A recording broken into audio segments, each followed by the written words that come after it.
विनय पत्रिका का आज 5वां पद है। लाभ कहा मानुष तन पाए, काय वचन मन सपने हो कबहू घटत न काज पराए। जो सुख सुरपुर नरक गेह बन, आवत बिनहि बुलाए। ते सुख कह बहु यतन करत मन, समुझत नहीं समुझाए। पर दारा पर द्रोह मोह वश, किए मूढ़ मन भाए। गर्भवास दुख राशि जातना, तीव्र विपत्ति बिसराए। भय निद्रा मैथुन आहार, सबके समान जग जाए। सुर दुर्लभ तन धरि न भजे हरि, मद अभिमान गवाएं। गई न निज पर बुद्धि शुद्ध भय, रहे न राम लय लाए। तुलसीदास यह अवसर बीते, का पुनि के पछताए। लाभ कहा मानुष तन पाए। हम सब जो भी करते हैं लाभ के लिए करते हैं। यदि ये पता चले कि अमुक काम को करने में हानि है, नुकसान है, तो हम पहले से ही नहीं करते हैं। हमें जीवन मिला, मनुष्य का शरीर मिला, इसकी सफलता कब है? जब इससे लाभ लिया जाए। शरीर पाए और नुकसान हो, क्या फ़ायदा है? गोस्वामी जी कहते हैं कि उत्तम मानव तन पाकर क्या लाभ हुआ? कुछ हुआ लाभ? कुछ पाए? सांसारिक चीज़ें पाएंगे, वो चीज़ें छूट जाएंगे। जो आपके पास सचमुच रहे वो कुछ है, कुछ संग्रह किए हैं। साथ चले सोई धन है संतों, छूट जाए सोई माया। आपके साथ क्या चलने वाला है? कोई भी आदमी जब बाहर कमाने जाता है, चाहे वो इसी देश में किसी बड़े शहर में जाता है या फिर विदेश जाता है, मन में ये बसा के जाता है कि घर लौटूंगा तो कुछ धन इकट्ठा करके लाऊंगा।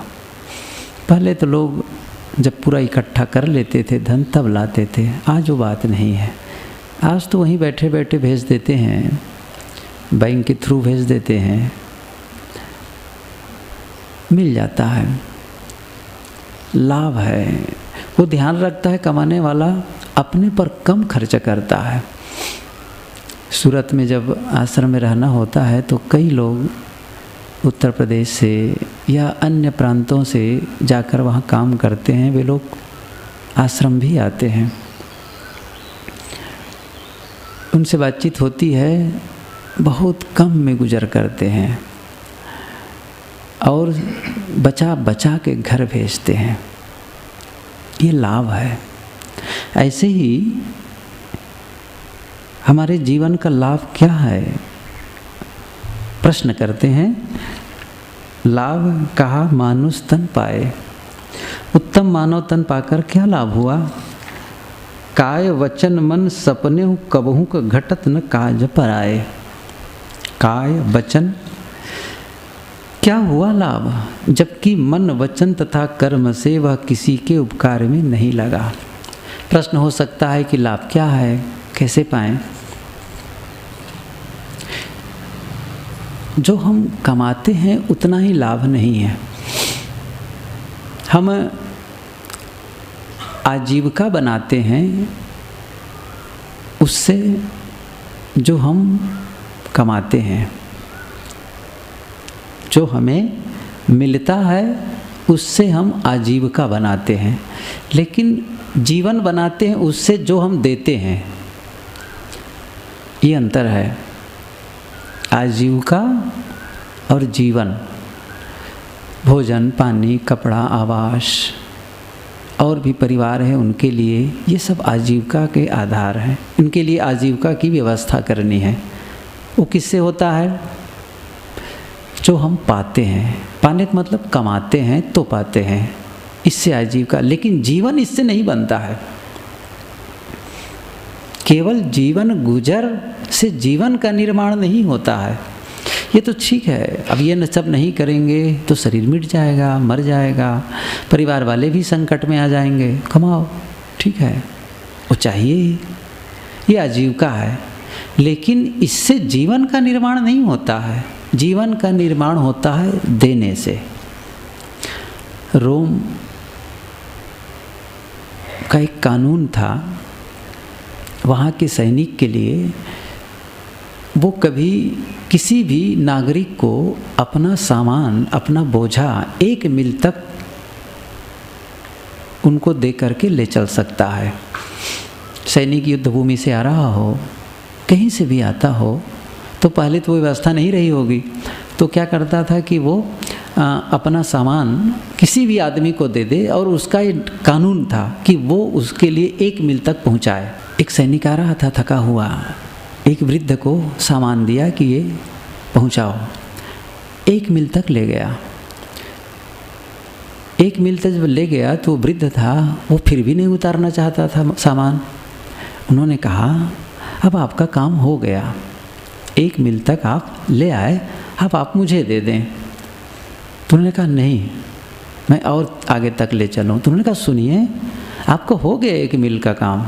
तो उन्होंने कहा ऐसा है, मुझे आप चलने दीजिए, अभी जो 1 मील लाया हूँ ये मेरा कर्तव्य है, देश के लिए मेरा कर्तव्य है, लेकिन मैं इससे अधिक करना चाहता हूँ, इससे मैं अधिक करना चाहता हूँ, और इसके लिए मैं 1 मील और ले चलना चाहता हूँ।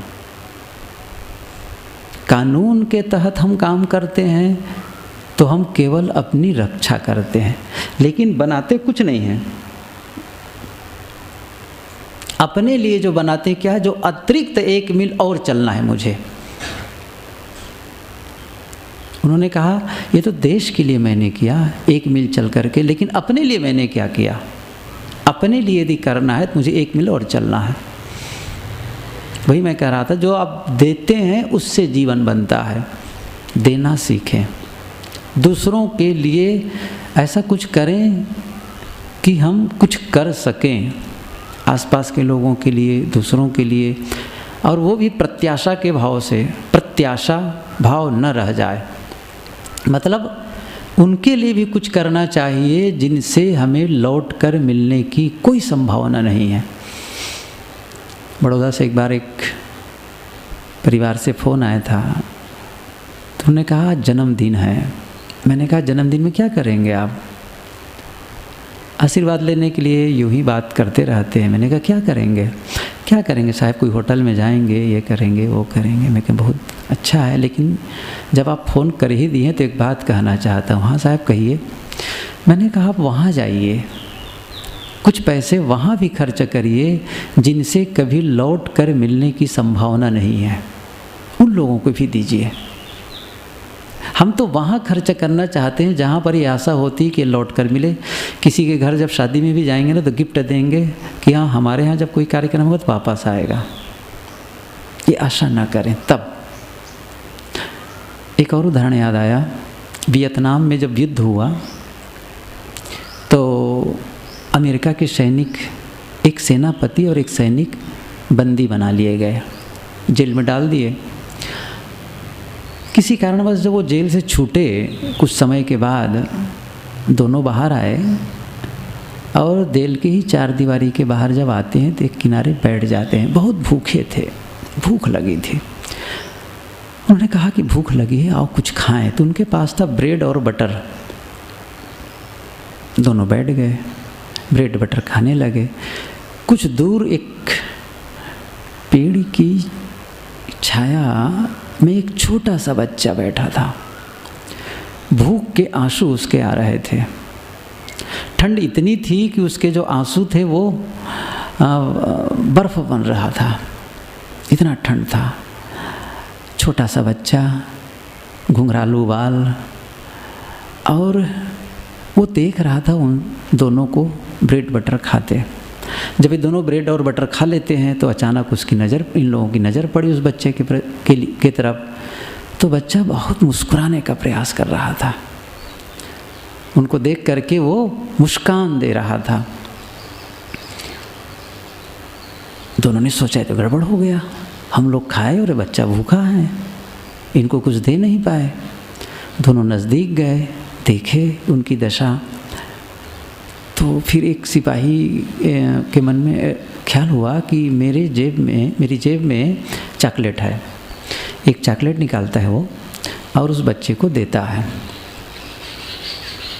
लेकिन जानते हैं आश्चर्य, वो बच्चा क्या करता है, उस चॉकलेट को 3 टुकड़ा करता है, 3 खंड करता है और एक खंड को उनको देता है, उस सेनापति को, उस सिपाही को जो उनको चॉकलेट दिया था। हाँ, ब्रेड और बटर तो खा गया था, लेकिन चॉकलेट दिया था उनको, एक टुकड़ा देता है। दूसरा टुकड़ा उसके सिपाही के साथी को देता है और तीसरा अपने मुंह में रख लेता है। ऐसा नहीं है जब उसको चॉकलेट मिला तो अपना ही खा गया, वो पहले दिया। हम कुछ नहीं दे सकते हैं तो कम से कम कुछ लोगों के प्रति अच्छा भाव, एक मुस्कान तो दे सकते हैं। कोई आया परिचित, कुछ ना दो। लोग कहते ना, अरे कुछ नहीं तो एक गिलास पानी तो दो, मीठा जबान तो दो। यह भी नहीं, इतने कंजूस हो गए हैं। दूसरों की खुशी में कुछ कारण बने, हमको मिलता बहुत है, बहुत। आप देखें कितना मिलता है, उतने अनुपात में हम दे ही नहीं पाते हैं। जो कुछ मिलता है उसका हम यदि कैलकुलेट करना शुरू कर दें तो फिर हम ऋण से सब के सब दबे रहेंगे। इसलिए ऐसा कुछ करें कि हम दें। ये गोस्वामी जी यहाँ पर यही कहते हैं कि वचन तथा कर्म से वह किसी के उपकार में नहीं लगा तो उत्तम मानव तन पाकर क्या लाभ हुआ। अपने लिए तो अन्य प्राणी, कीड़े मकोड़े, पशु पक्षी सब कर लेते हैं। लोग कहते हैं क्या हमारा परिवार नहीं है, उनके लिए हमारी जिम्मेदारी नहीं है। कौन कहता है कि अपने परिवार के प्रति जिम्मेदारी ना निभाओ? और इतना ही पर्याप्त नहीं है कि आप जिम्मेदारी निभाते हैं, बड़ा काम कर लिए या आपका जीवन का निर्माण हो गया। पक्षी को देखो ना, ये जो कल ही देख रहा था, ये सामने जैसे निकलेंगे एक पंखा लगा है, तो जाली है, उसके ऊपर एक पक्षी आकर के बैठा, छोटा सा हो सकता है अभी भी हो, शायद उसमें चूजा है, कल देख रहा था, और आकर के कुछ उसको चारा चुगा रहा था। पक्षी को क्या स्वार्थ है, थोड़े दिन के बाद में उसका चूजा बड़ा होगा, उड़ जाएगा, शायद कभी मुलाकात ना हो। जिसने उसको चारा चुगाया है, जिस माँ ने चारा चुगाया है, उससे कभी मुलाकात ना हो। लेकिन पक्षी को पता है, मादा को पता है कि मेरे बच्चे हैं, इनको चारा चुगाना है, यही तो कर रहे हैं। कई बार भ्रमण में रहो, गुरुदेव जी के साथ भी और भी गांव में भी जाना पड़ता था, तो कुतिया को देखें, कई पिल्ले उसके 2, 3, 4, और न जाने कहाँ से अपना वो भरण पोषण करती है और दिन भर घूमती है। बस समय से आ जाती है उन पिल्लों के पास, बस गुणातीत की तरह या तो खड़ी रही या बैठ गई, और जैसे देखे माँ आई है, वो बच्चे दौड़े, भूखे तो रहते ही हैं, वो नोचने लगे, दूध पिए, और वो खड़ी रहती है, दूध पिला करके फिर चली जाती है। जिम्मेदारी का निर्वाह नहीं कर रही है। क्या उनको पता है उनको कि ये बच्चे मेरा सहयोग करेंगे, बुढ़ापे में मुझे पानी पिलाएंगे? निरपेक्ष भाव से यही सब तो हो रहा है। क्या कर रहे हैं? और कह रहे हैं बड़ी जिम्मेदारी निभा रहे हैं, बड़ी जिम्मेदारी निभा रहे हैं। अरे जिम्मेदारी तो निभाओ, लेकिन क्या अपने जीवन की जिम्मेदारी नहीं है?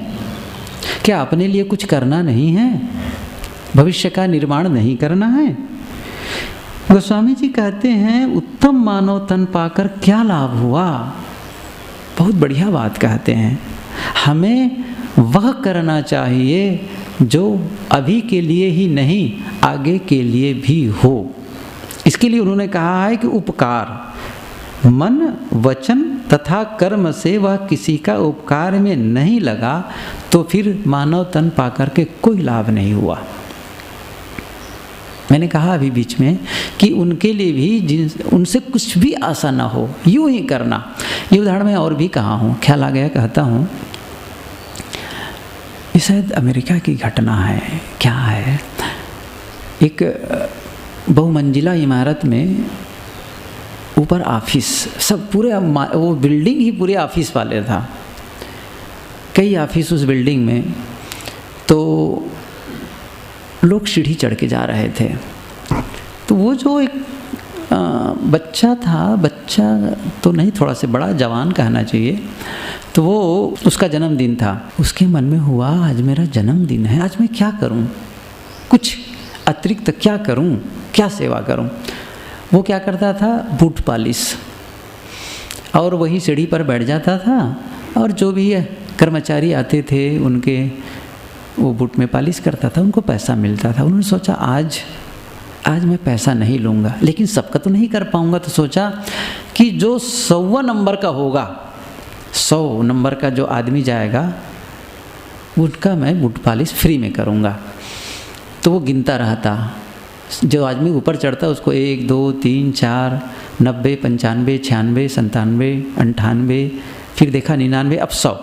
और जैसे 100 हुआ दौड़ा उस आदमी के पास में, भाई साहब रुक जाइए, क्या बात है, मैं बूट पॉलिश करूँगा आपका। नहीं नहीं मुझे नहीं कराना। अरे मान जाइए, आज मुझे करना है, ऐसे ही करना है, मुझे पैसे नहीं चाहिए। जब बहुत आग्रह देखा, वो कोई अफसर रहा होगा, जो भी हो, वो रुक गया और फिर वो बूट पॉलिश करने लगा। और आप सब जानते हैं, किसी से कुछ पाना हो तो हम काम टालने लगते हैं। जैसे कोई मजदूरी करना हो तो हम किसी भांति टाइम बीते और काम निपट जाए और पैसा मिल जाए।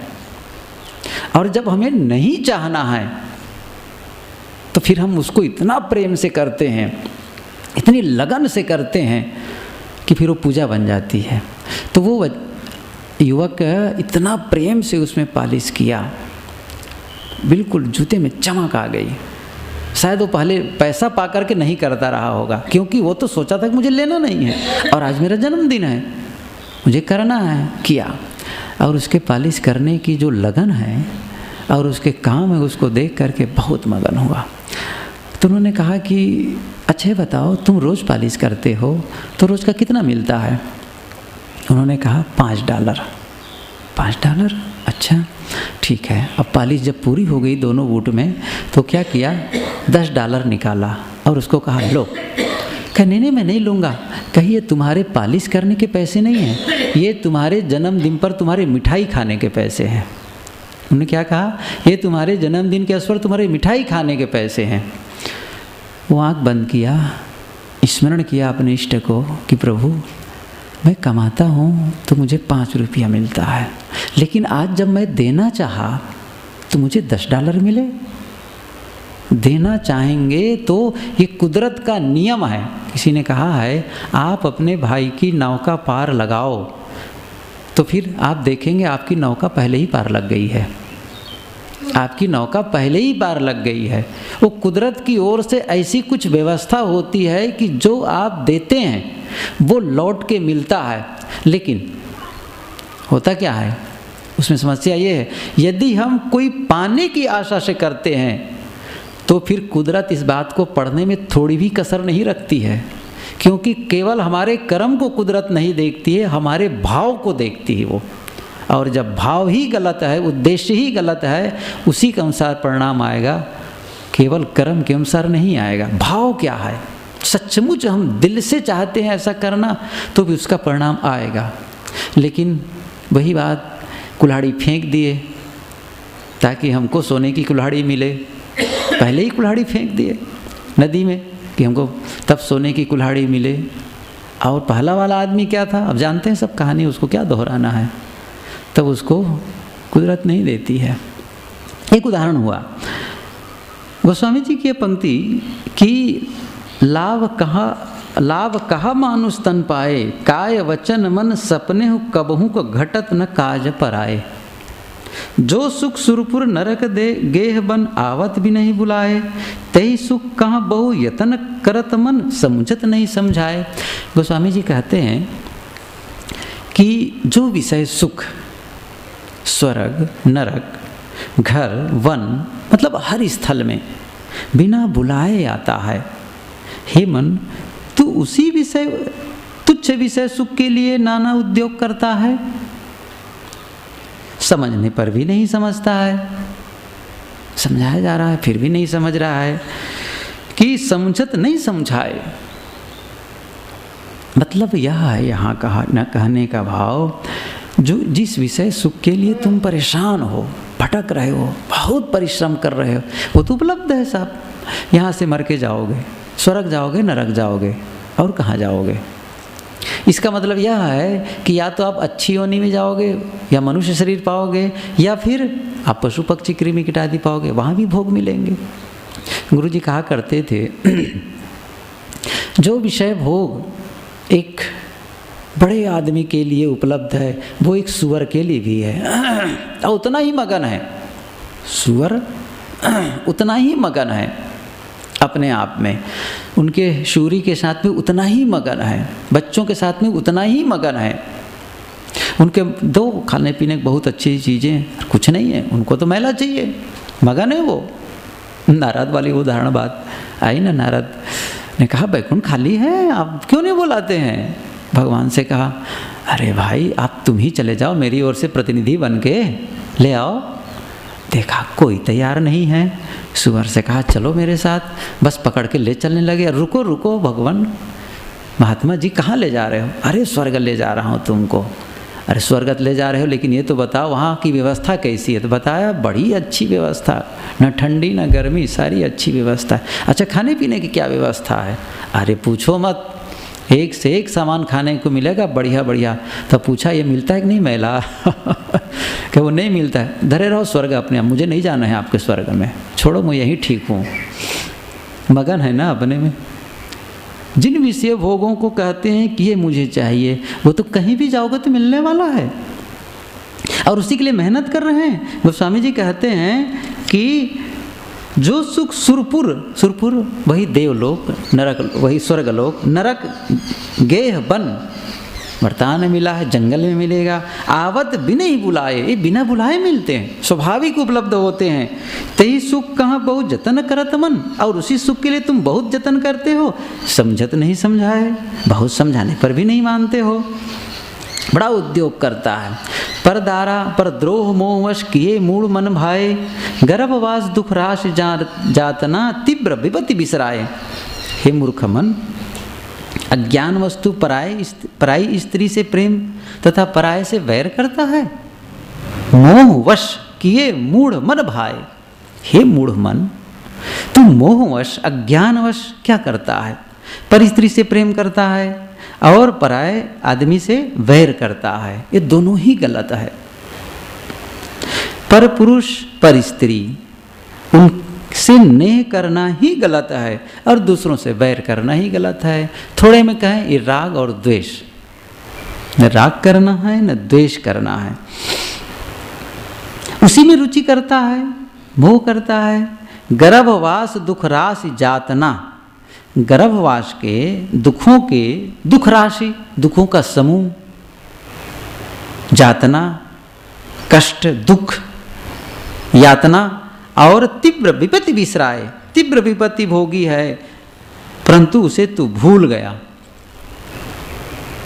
गर्भवास में थे, कितनी संकुचित जगह, जन्म के समय कितना कष्ट, बचपने में कितना कष्ट, बुढ़ापे में कितना कष्ट, इस दुख को भूल गए, फिर वही दुख का निर्माण कर रहे हो। ये तो ख्याल करो कि जो मैं कर रहा हूँ ये सब काम, राग और द्वेष का काम कर रहा हूँ, पर नारी पर नर, पराय पुरुष से संबंध ऐसा, और दूसरों से बैर करना, ये सब क्या है, दुख का निर्माण करना है। मतलब आप आगे फिर से दुख का निर्माण करें, ये दुख का बीज बोना है। चाहिए क्या, सुख का बीज बोएं, जो पहले ही बता चुके हैं, वो तो काम नहीं करते, दुख का बीज वपन करते हैं। और जब फसल काटते हैं तब कहते हैं मैंने तो ऐसा किया नहीं है, तब कहते हैं क्या बताएं भगवान ही दुख दे रहा है, भाग्य में दुख लिखा हुआ है, ये परिवार वाले दुख देते हैं, दुनिया के लोग दुख देते हैं। बिल्कुल गलत, कोई दुख नहीं देता है, हमने दुख का बीज बोया है। भय निद्रा मैथुन आहार सबके समान जग जाए, सुर दुर्लभ तन धरि न भजे हरि, मद अभिमान गंवाए। भय निद्रा मैथुन आहार सबके समान जग जाए। जगत में ये चारों चीज़ें कौन कौन सी? भय, निद्रा, मैथुन, आहार। ये तो हम लोग भी और भी पढ़े होंगे आप लोग भी कि सठ पशु कर्म, आहार, भय, मैथुन, आहार, निद्रा, मोह, षट कर्मा। ये जो कहा गया है कि भोजन, छाजन, मैथुन, कर्मा, मोह, निद्रा, भय, षट धर्मा, ऐसा कुछ आया है। पशु पक्षी सभिन में व्यापाय, निस्वार सरसो दावा दा पाए, ये पंचग्रंथि में है। ये सब में है, सबके समान। चारों खानियों में, जगत में जन्मे हुए समस्त प्राणियों में एक समान है। जैसे हमको भय, अन्य प्राणियों को भी भय होता है। सोते हम सब हैं, निद्रा लेते हैं और सब भी सोते हैं। प्रजनन मनुष्य भी करता है, अन्य प्राणी भी प्रजनन करते हैं। आहार सब करते हैं, सब में समान रूप से है। तो फिर ये मनुष्य शरीर पाने का क्या अर्थ निकला? सुर दुर्लभ तन धरि न भजे हरि। यह तो मनुष्य शरीर के अलावा जो मानवेतर प्राणी हैं उनमें भी है। जो कर रहे हो यही तो कर रहे हो, खा रहे हो, सो रहे हो और अपना प्रजनन कर रहे हो। हुआ क्या आखिर में? इतने मात्रा से काम बन गया? गोस्वामी जी कहते हैं कि तू तो सुर दुर्लभ नरजन्म प्राप्त कर भी हरि को नहीं भजा। सुर दुर्लभ तन हरि न भजे, धरि न भजे हरि, मद अभिमान गंवाए। और इस बढ़िया अवसर जो मिला है उसको क्या कर रहे हो? अभिमान में, मद अभिमान बस यूं ही समय गंवा रहे हो। उपयोग करो, अच्छा उपयोग करो जो समय मिला है। गुरुदेव जी ने लिखा है, आप लोग पढ़े होंगे, कभुन भयो संग और साथा। इसकी व्याख्या में लिखते हैं कि इस मनुष्य शरीर का जो अवसर मिला है, इस अवसर में तुम धन कमा सकते हो, विद्या प्राप्त कर सकते हो, ऊंचे पद पे भी जा सकते हो, बहुत कुछ संग्रह कर सकते हो। लेकिन इन सबको देकर अपने जीवन का एक क्षण भी नहीं बढ़ा सकते, चाहे जितना इकट्ठा किए रहो। सिकंदर जब मरने लगा तो अपने वैद्यों से कहा कि मेरी संपत्ति ले लो और मुझे 1 घंटे का अवसर दे दो। वैद्य हंसे, ये कैसे संभव है? कभी नहीं हुआ है किसी के लिए, 1 मिनट भी नहीं बढ़ाया जा सकता है। जो कुछ है उसको सब कुछ दे दो, इसी में वो बढ़ने वाला नहीं है। तो गोस्वामी जी कहते मद अभिमान गंवाए, सुर दुर्लभ तन धरि न भजे हरि। इसका मतलब है यदि तुम्हें शरीर मिला है मनुष्य का, वो केवल कमाने खाने और जीने के लिए नहीं है। या तो करो, लेकिन साथ साथ में वह काम करो जिससे आपकी मन की प्रसन्नता बढ़े, मन की शांति बढ़े और आपकी उपस्थिति से दूसरों को सुकून मिले। आपकी उपस्थिति से लगे ये हमारे बीच रहें, ये रहें, ऐसा लगने लग जाए। ये आवश्यक है। ऐसा ना हो ये कब जाए, ये कब जाए, ये ठीक नहीं है। ये कब जाए हमारे बीच से, इनके आने से बड़ा गड़बड़ हो गया है, यही गलत है। गई न निज पर बुद्धि शुद्ध भय, रहे न राम लय लाए, तुलसीदास यह अवसर बीते कापुनि के पछताए। गई न निज पर, निज और पर, अपना मानना दूसरे का मानना, ये जो बुद्धि में है, गोस्वामी जी कहते हैं कि मेरे तेरे के राग द्वेष की बुद्धि जिनकी नहीं गई, गई ना नहीं गई, क्या? निज पर बुद्धि, जिनकी निज और पर की बुद्धि नहीं गई, अपने और पराये मानने की जो समझ है वो नहीं गई, शुद्ध भय और मन पवित्र नहीं हुआ। ये तो सच है, अपना पराया तो मानना ही पड़ता है। अपना पराया माने बिना कैसे चलेगा? कोई कहता है कि अपना पराया तो मानना पड़ेगा, कोई कहता है अपना पराया कुछ नहीं है। दोनों का भाव एक ही है। अपने पराये को छोड़ो, अपना और पराया ये क्या है? अपना और पराया तो कहना पड़ेगा सापेक्ष में। कहीं भी ऐसा नहीं होगा कि हम अपना घर ना कहें, अपना घर नहीं है ऐसा नहीं कहें। ये कैसे हो सकता है? ये मेरा घर नहीं है, ये मेरा घर है। बस इसी हो गया शुरू। बाहर चले आए तो भी यही बात कहेंगे, नहीं है। ये जहाँ बात आएगी वहाँ अपने पराई की होगी, और ये जब तक जीवन है मानना पड़ता है।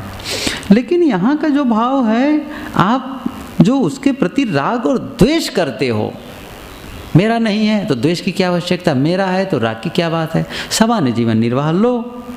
लेकिन ये जो अंतर है ये समझना बड़ा कठिन है, ये सच है, बड़ा कठिन है। ये कुछ जैसे कोई कांटा तराजू का देखे होंगे ना, वो कितना जल्दी बाएं कितना जल्दी दाएं, ऐसे ही कितना ये वीक पॉइंट है कि पता नहीं कब ये हाना में बदल जाए, कब और राग द्वेष में बदल जाए। बड़ा अद्भुत है, और सब कुछ दारो मदार है मन पर, आपकी मान्यता पर निर्भर करता है बस, और कुछ नहीं। स्थूल पदार्थ आपके पास हैं, ये प्रभावित आपको नहीं करते हैं, आपकी पकड़ जो भीतरी है वो प्रभावित करते हैं, और उसी को संभालना है। और इसीलिए कहते हैं कि यह सब छोड़ करके मन पवित्र नहीं हुआ, शुद्ध हुआ ना, और रहे न राम लय लाए, राम में लगन नहीं लगी। तुलसीदास यह अवसर बीते, गोस्वामी जी कहते हैं कि इस उत्तम समय के बीत जाने पर कापुनी के पछताए, फिर उनका पीछे पश्चाताप करने से क्या होगा। यही तो हम पछताएंगे ना आगे चल करके, अंत में मैं यह काम कर सकता था, मैं ये काम कर सकता था, मैं साधना का काम कर सकता था, मैं मन को पवित्र कर सकता था, मैं विकारों को छोड़ सकता था। ये कब होगा, जब समय खत्म हो जाएगा, तब कोई अवसर नहीं रहेगा। आज अवसर पूरा है, आज हमारे पास पूरा अवसर है, हम चुनाव कर सकते हैं विकारों को बनाए रखने का, विकारों का त्याग करने का, मन को पवित्र करने का, मन को यूं ही रहने देने का, ये चुनाव कर सकते हैं। और काम हमें ही करना पड़ेगा। ये सारा भीतरी चुनाव कोई दूसरा हमारे लिए नहीं करता है।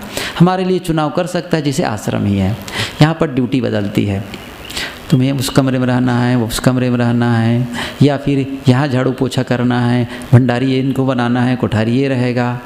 वो कहता है साहब नहीं तुम्हें करना ही है, ठीक है साहब जो कहेंगे वही करना है, मैं वहाँ जाना चाहता हूँ, नहीं जाना है तुम्हें, इस तरफ चलना है, ठीक है, ये तो ठीक है। लेकिन भीतर जो आप चुनाव करेंगे उसमें किसी की दखलंदाजी नहीं है।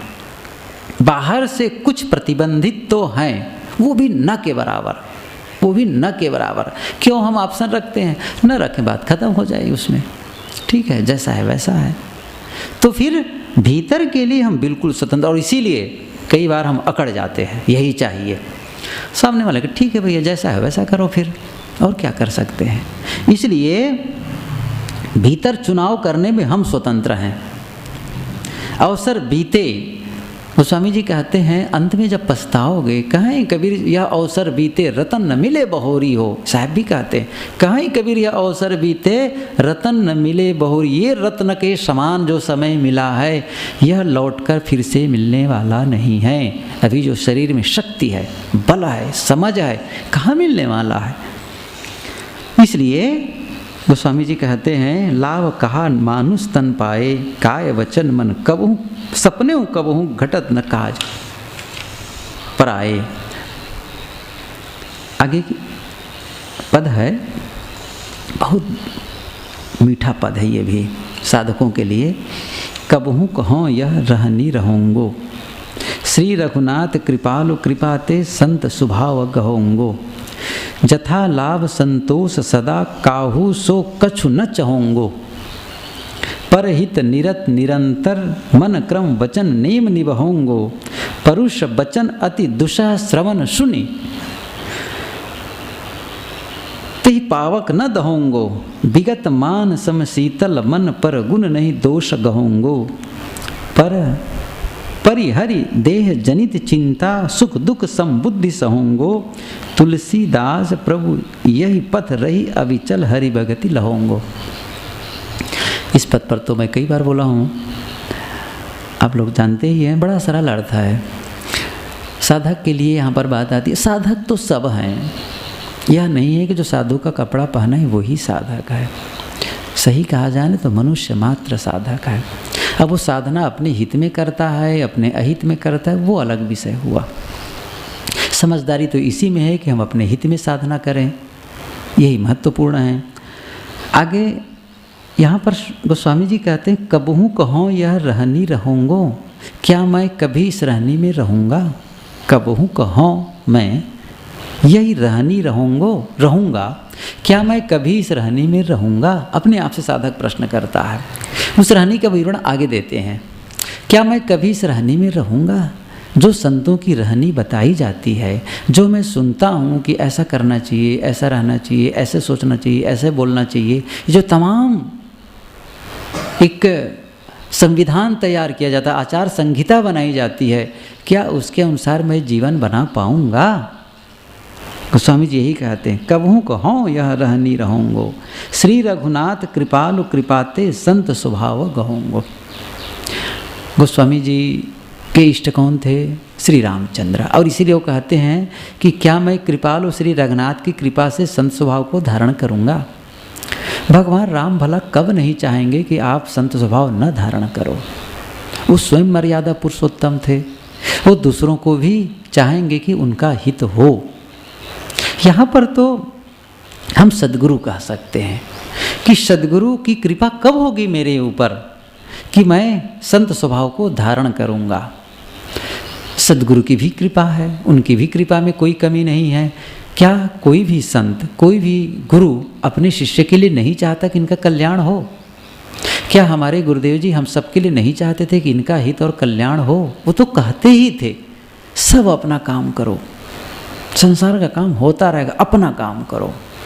यह काम नहीं करोगे तो तुम्हारे लिए कोई दूसरा नहीं करने वाला है, अपना काम करो। ये अपना काम करने के लिए बारंबार राय देते, स्वयं अपना काम करते थे और हर साधकों के लिए खुली छूट देते थे। अपना ना ऊंचाई में उठ सको लेकिन सामान्य साधु रहने में तो रहो। संत स्वभाव गहोंगो, उनकी कृपा तो है, आवश्यकता है अपनी कृपा। संत स्वभाव गहोंगो। अब संत स्वभाव क्या है प्रश्न हो सकता है, और उसी का वर्णन है आगे।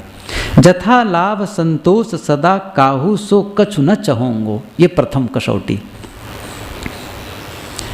गोस्वामी जी कहते हैं जो मिल जाए उसमें सदैव संतोष रखूंगा और किसी से कुछ नहीं चाहूँगा। ये बड़ी बात है साहब, किसी से कुछ नहीं चाहूँगा। और संतोष, सन्यासी का अर्थ ही होता है संतोषी। संतोष का क्या अर्थ है? संतोष का अर्थ है जो हमें प्राप्त है उसमें हम पूरा संतुष्ट, जो हमारे पास है, जो है। और उसका तो यह भी भाव है कि जो हमारे पास है वो हमारी योग्यता से अधिक है। जो मेरे पास है मैं इसका कहाँ योग्य हूँ, मेरे पास बहुत है, इसके इतना बल्कि मेरे पास कहाँ, क्यों, ये कभी पूछना चाहिए कि मेरे पास इतना क्यों नहीं है। ये प्रश्न होता है मन में ना, दूसरों के पास है मेरे पास क्यों नहीं है। लेकिन अब क्या पूछना है, जो कुछ मेरे पास है इतना क्यों है, ये कैसे हो गया मेरे पास, मैं तो इसके योग्य नहीं हूँ, मेरे को उतनी पात्रता नहीं है। यह जो भाव है ये सन्यासी का भाव है, ये संतोषी का भाव है। और एक नियम है, संतोष जो करता है उसको और मिलता है। जब आवे संतोष धन सब धन धूरी समान। साहिब की ये पंक्ति है, कहने का भाव यह है कि हमारे पास जो है क्या उनके बारे में हमने कृतज्ञता ज्ञापित किया है? नहीं किया है ना। हमें आँख मिली, क्या इस आँख के महत्व को समझ रहे हैं? इन आँखों से हम दृश्य देखते हैं, सुंदर दृश्य, चारों तरफ हरियाली देखते हैं, सुंदर भवन, लोगों को देखते हैं, पुस्तक पढ़ते हैं। क्या कभी मन में हुआ है कि मेरे पास आँख है और इसके लिए मैं कभी कृतज्ञ हुआ हूँ कुदरत के लिए? कभी नहीं हुआ है। कान मिले हुए हैं, किससे मैं कितना विचार सुनता हूँ, संगीत सुनता हूँ, अच्छे विचार सुनता हूँ लोगों से। कभी भी कृतज्ञता हुई है? नहीं हुई है ना। सब कुछ तो मिला हुआ, ये जवान मिली हुई जिससे बोलता हूँ, कहाँ है कृतज्ञ? उनके प्रति कभी धन्यवाद ज्ञापित किया है कि हे प्रभु आप मुझे इतना दिया, मेरे पास ये सब हैं, उनको तो देखो जिनके पास ये सब नहीं है। हमारे पास है और कभी भी मन में उसके प्रति आभार का भाव नहीं हुआ। ईसा मसीह ने एक बहुत ही सुंदर वाक्य कहा है न्यू टेस्टामेंट में। उन्होंने कहा है कि जिनके पास है उनको और दिया जाएगा, और जिनके पास नहीं है उनसे वह भी ले लिया जाएगा जो उनके पास है। ये उलटवासी है ना, बड़ा अद्भुत लगता है, ये अन्याय लगता है। मतलब जिनके पास है, मतलब जैसे मैं कहूँ इसको स्थूल रूप से, आपके पास यदि 10,000 रुपये है तो आपको और मिलेगा, और यदि आपके पास नहीं है तो जो कुछ आपके पास है उसको भी छीन लिया जाएगा। ये बड़ा अटपटा लगता है, लेकिन इतना सटीक है, इस पर यदि सोचने लगेंगे तो ये उलटवासी में। और आज से 2,500 साल 2,000 साल लगभग हो गए ईसा मसीह को कहे। उन्होंने कहा कि जिनके पास है वो क्या है। ये है का मतलब है संतोष, ये है का मतलब है कृतज्ञता। जो है उसके प्रति कृतज्ञ, मेरे पास बहुत है, और कृतज्ञ भाव आपके लिए रास्ता खोलता है और आने का द्वार खोलता है। और जो नहीं है, कृतज्ञ नहीं है, संतोष नहीं है, इसका मतलब आप सिकुड़ जाते हैं। समझ लीजिए, आप सिकुड़ जाते हैं और अपनी पात्रता को आप खत्म कर देते हैं। तो आपके पास जो है, चाहे आपके पास धन है, उसके प्रति कृतज्ञ होइए, मेरे पास बहुत है, मेरे पास उसके प्रति आभार करिए। जैसा भी घर है, जैसा भी कपड़ा है, जैसा भी आपका चेहरा मुहरा है, जो भी मिला है। इसलिए सदगुरु कबीर तो यही बात कहते हैं ना, बासी भात मन से लिहल खाए, बड़ो घैल लिए पानी को जाए। बासी भात उत्तर प्रदेश में खूब जानते हैं। बासी भात का मतलब जो रात में बना हुआ भोजन, उसको सुबह खाया जाता है, उसे कहते हैं बासी। इसका मतलब है पहले जो कुछ हमने किया है उसका आज जो हमें मिला है उसको मन से स्वीकार लेना। हमको जो शरीर मिला इसे पूरा संतुष्ट, जो चेहरा मिला प्रसन्न, कोई बात नहीं है तो सही। अब रिएक्टिव होते रहेंगे, मेरी आँख छोटी है, मेरे नाक वैसे हैं, मेरा चेहरा वैसा है, तो फिर ये आपका जो रिएक्टिव होना है, ये आपके मन में जो निगेटिविटी है, ये आपको भयंकर नुकसान करेगा। और भीतर से कोई बात नहीं है सही। आप अपने शरीर को लेकर के आप नाराज रहेंगे तो फिर आप अपना फायदा कैसे कर सकते हैं। अरे जो है बढ़िया है, मस्त रहिए, उसमें क्या दिक्कत है, इसमें है। इसी से तो काम करना है। जिन हाथ पैरों के प्रति आप नाराज हैं, काम किससे लेंगे? अपने ही हाथ पैर से तो लेना है। जिन आँखों से आप नाराज हैं, मेरी आँखें ऐसी है, उन्हीं आँख से तो काम लेना है। और जिन आँखों के प्रति आप आकर्षित हैं, उनसे तो काम लेना नहीं है। जिस शरीर से आप नाराज हैं, उसी शरीर से काम लेना है। कैसी बात है ये? उसके प्रति कृतज्ञता का भाव, संतोष पूरा मेरे पास है। और संतोष जब आप धारण कर लेते हैं तो जैसे मैंने कहा, फिर आपके लिए आने का दरवाज़ा खुल जाता है, फिर आपको अधिक मिलने वाला है। तो जिनके पास है उनको और अधिक दिया जाएगा, और जिनके पास नहीं है उनसे वह भी छीन लिया जाएगा जो है। इसका मतलब थोड़ा बहुत है ना, उसको भी आप नुकसान करने वाले, सिकुड़ गए ना एकदम से, ये ठीक नहीं है। खोल दीजिए पात्र को। आप बताइए, आप अपने पात्र के ढक्कन को बंद कर दीजिए, क्या होगा देने वाला? और आप खोल दिए, अपनी पात्रता को आप खोल दीजिए, बढ़ा दीजिए। यही है संतोष। गोस्वामी जी पहला लक्षण बताते हैं, जथा लाभ संतोष सदा, काहू सो कछु न चहोंगो। चाहना पड़ता है, एक अपेक्षा, एक अलग चीज़ है, लेकिन आपको भीतर से संतोष होना पड़ता है।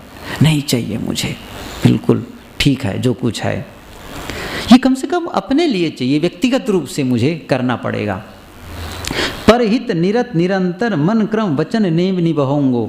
परहित निरत निरंतर, आगे कहते हैं दूसरे की भलाई करने में निरंतर लगा रहूँगा। इस पर पहले ही चर्चा हो चुकी है, इसलिए विस्तार की आवश्यकता नहीं है। और मन क्रम वचन नेम निभाऊंगो, मन वचन कर्म से इस नियम को निभाऊंगा। जो मैंने नियम लिया है, जो संकल्प लिया है कि मैं दूसरे के हित के लिए भी कुछ करूँगा, इसको मुझे निभाना है। कई बार तो निभा लिया जाता है, सब बढ़िया है, हाँ निभा लिया गया, और बाकी कुछ प्रतिकूल परिस्थिति आई, ये तो नहीं हो सकता है, बड़ा कठिन है। ऐसा नहीं है।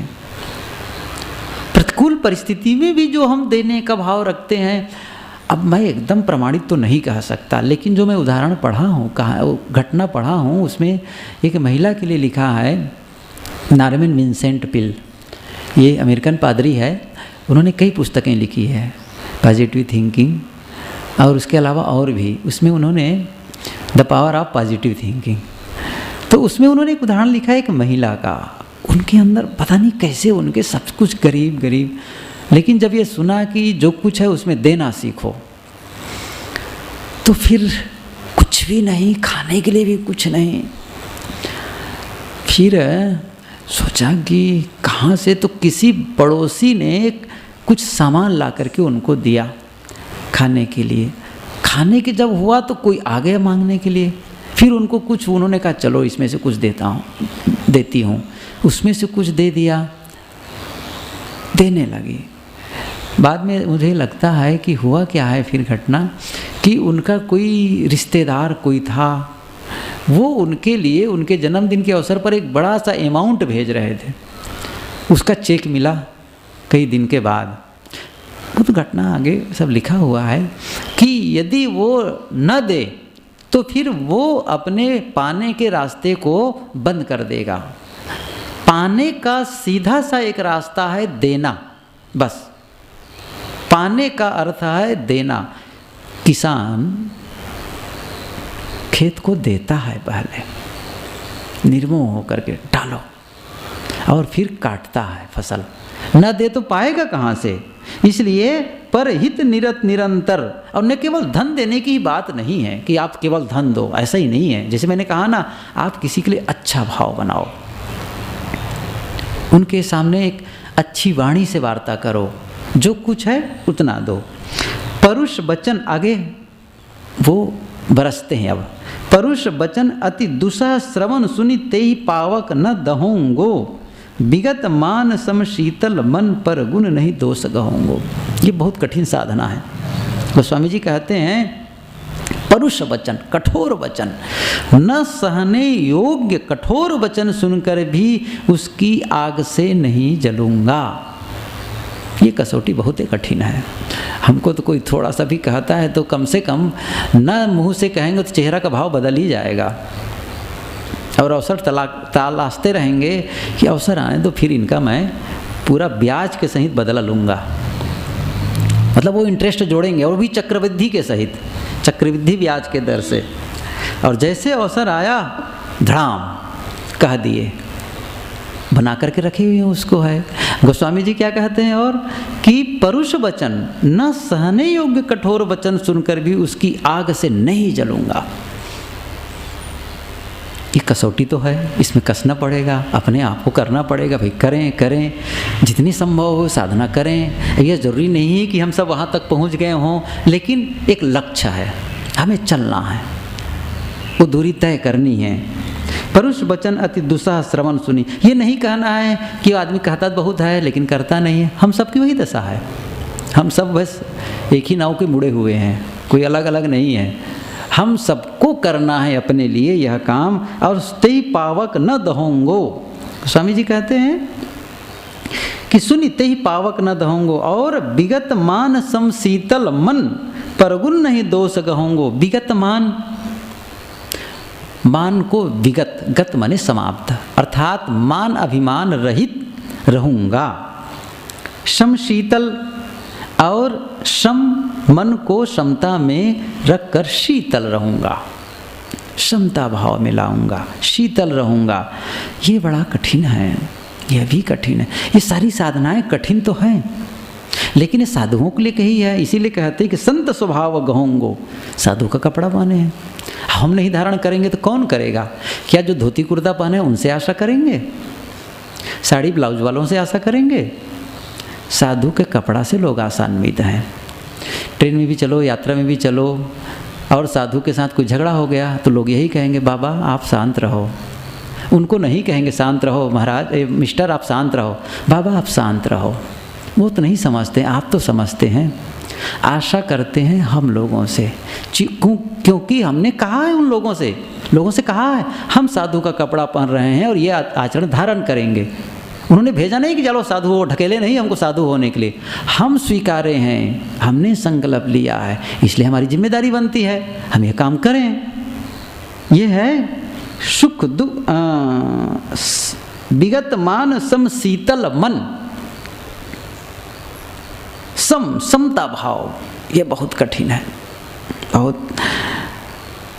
हसीद नाम का एक विद्वान था, उन्होंने एक पुस्तक लिखी जिसमें यहूदियों के कर्मकांड और अंधविश्वास का खूब खंडन था। तो यहूदी बहुत नाराज उनके लिए, एकदम क्रुद्ध हो गए। पुस्तक छपकर जब तैयार हुई तो अपने एक भक्त को, एक शिष्य को बुलाकर उन्होंने कहा कि ये यहूदियों के गुरु को दे आओ, ये पुस्तक यहूदियों के गुरु को दे आओ। उन्होंने कहा उनके गुरु को? तो फिर वो तो मेरे लिए बहुत नाराज हो जाएंगे इस पुस्तक को, जब दूंगा तो नाम ही सुन करके, आपका नाम सुनेंगे वैसे ही वो नाराज हो जाएंगे, कैसे करूँगा मैं? तो उन्होंने कहा कि केवल जाना, वो आदर दे तो भी शांत, क्रोध करे तो भी शांत, तुम केवल संदेश वाहक बन के जा रहे हो, केवल सुनना, केवल दृष्टा अभ्यास, साक्षी भाव में रहना, कुछ जवाब मत देना। गए तो जो यहूदियों के जो गुरु थे वो अपनी पत्नी के साथ एक बगीचा में बैठे थे, घर का ही उनका बगीचा था, बैठे थे, हो सकता है झूला झूलते रहे हों। और ये पहुंच गए और कहते हैं बड़े आहिस्ते से, गुरु हसीद ने ये पुस्तक आपको भेंट की है। और जैसे हसीद का नाम सुना, ये पुस्तक बड़ा फेंक दो इसको, कैसे आए तुम इसके अंदर में, मेरे घर के बाहर होनी चाहिए पुस्तक को, नास्तिक पुस्तक मेरे घर में। बहुत नाराज। पत्नी ने कहा क्यों नाराज होते हो, बहुत सी पुस्तकें हैं घर में, लाइब्रेरी में, एक और सही, सभी पुस्तकों में कुछ न कुछ तो अच्छी बात होती ही है। दोनों बात करने लगे और ये सुन रहे थे, उन दोनों की बात चल रही थी। तब जो पुस्तक देने गया था हसीद का जो शिष्य है, उन्होंने कहा तो मैं जाऊं? उन्होंने कहा तो मैं जाऊं? उन्होंने कहा जाओ भले ही, लेकिन यह बताओ कि तुम बोले कुछ नहीं, कुछ कहे नहीं। उन्होंने कहा मैं नहीं बोलूँगा, मैं केवल सुनूंगा। मुझे कहा गया है कि केवल साक्षी में रहना, समता भाव में रहना, और आज जो मुझे शांति मिली है ये मुझे जीवन में कभी नहीं मिली थी, और मैं चाहता हूँ कि मैं ऐसे ही जीवन भर रहूँ, ऐसे ही जीवन भर रहूँ। केवल उन्होंने क्रोध किया, जो भी किया सहा, साक्षी भाव में। ये बहुत बड़ी बात है, समता भाव, विगत मान सम शीतल मन। हम सबको भी यही करना है। ये कठिन जरूर है लेकिन असंभव नहीं है, ऐसा लोग कर चुके हैं। मन को समता में रखकर शीतल रहूँगा, दूसरे के सद्गुण ग्रहण करूँगा, पर गुण दूसरे का गुण नहीं दोष कहूँगो, दोष नहीं लूँगा। परिहरि देह जनित चिंता सुख दुख समबुद्धि सहूँगो, तुलसीदास प्रभु यही पथ रही अविचल हरि भगति लहोंगो। शरीर संबंधी चिंता छोड़कर मिले हुए सुख दुख को समबुद्धि से सहूँगा। हे प्रभु, क्या तुलसीदास इस साधु पथ पर चलकर अविचल हरि भक्ति धारण करेगा? पूछते हैं। क्या ये तुलसीदास, हर कोई अपने नाम लेकर कहे क्या मैं अमुक, क्या इन साधु रहनियों को अपने जीवन में धारण कर पाऊंगा? ये प्रश्न करना।